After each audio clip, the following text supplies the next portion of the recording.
somebody told us about a man's ministry called Craig Marsh, and I was looking for some encouragement, and God pointed us to go and hear him speak.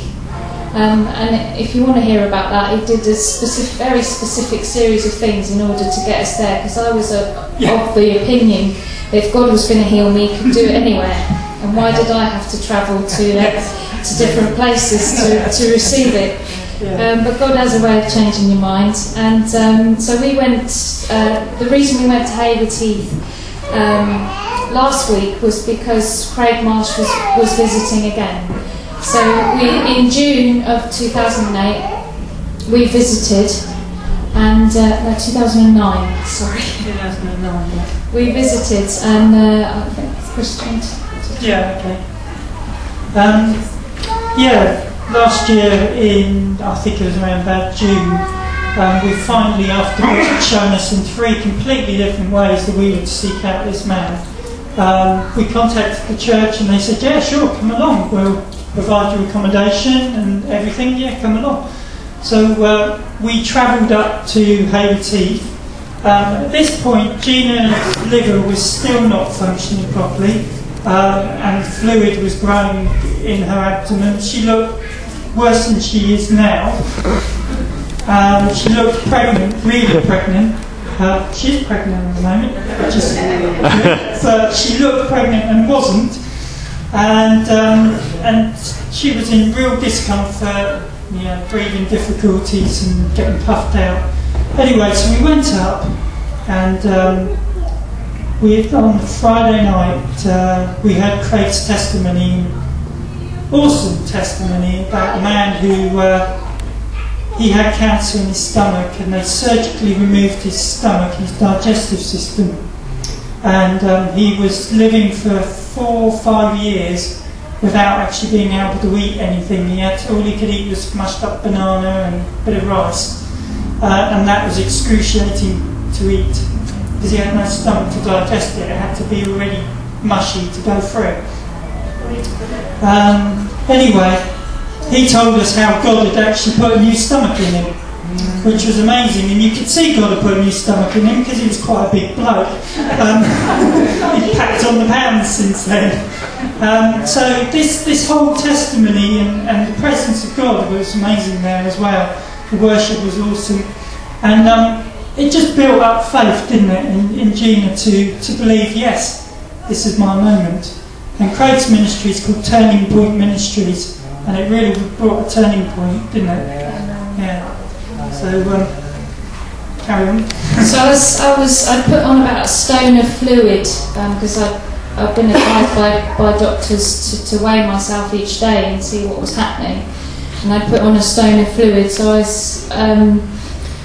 we went to hear this man, and I was really just looking for encouragement.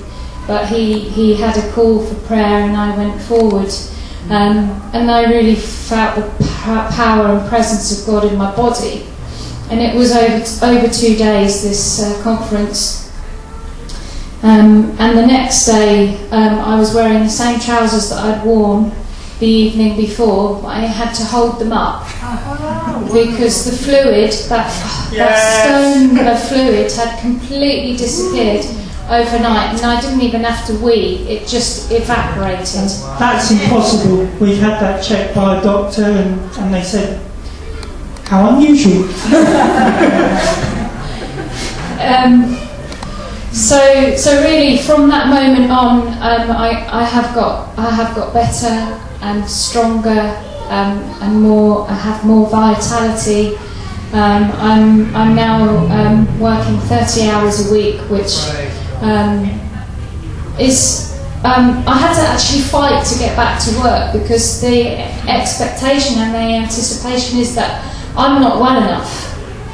I'm supposed to be on disability benefit, and I'm not supposed to be fit enough to work. So I had to fight my corner on that and believe that God has done and is doing a miracle. And they also advised against having any children, and that was one of the things that the growing desire, particularly because chemotherapy can destroy that ability, and my fertility would have been affected by the chemotherapy.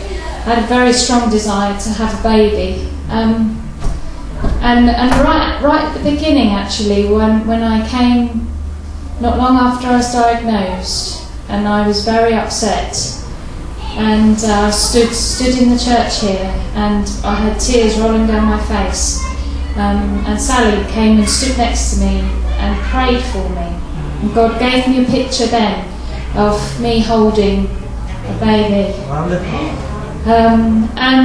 So we have kind of gone against, not unusually, gone against medical advice to try for a baby, and thinking that actually if my fertility is reduced anyway, it's probably going to take a long time. They say wait 2 years. Well, it might take 2 years, but within a month of trying, I had fallen pregnant. So I am halfway through pregnancy, full of health. The cancer levels in my body are reduced. They're not at a normal level yet, but they are remarkably low. The growth of there are the spots that are or have been shown to be in my lungs. The cancer growth is completely arrested by the power and the grace of God. Yes. Even if they stay there, I know that God's word and His promise is true, and He's worth believing in. And just like Chris said, faith is, it doesn't, so you can't drum it up. No. It doesn't suddenly arrive. You don't suddenly get this belief.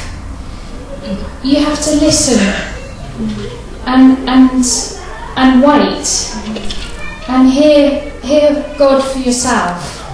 And you can start quoting His words to yourself, and that will encourage you, but it won't necessarily be the thing that speaks to you.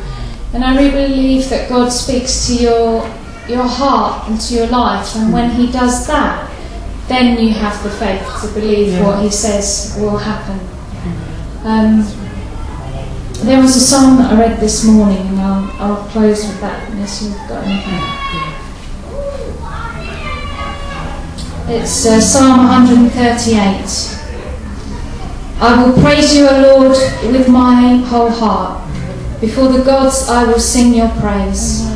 I will bow down towards your holy temple and will praise your name for your love and your faithfulness.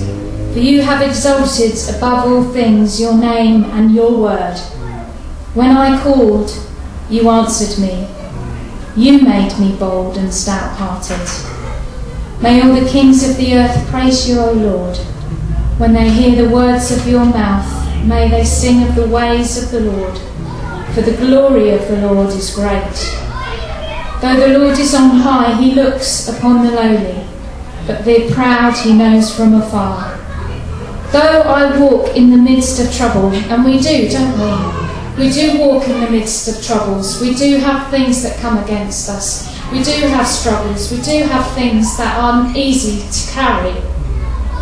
But though I walk in the midst of trouble, you preserve my life.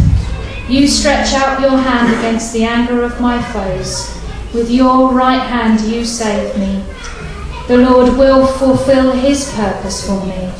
Your love, O Lord, endures forever, and you will not abandon the works of your hands.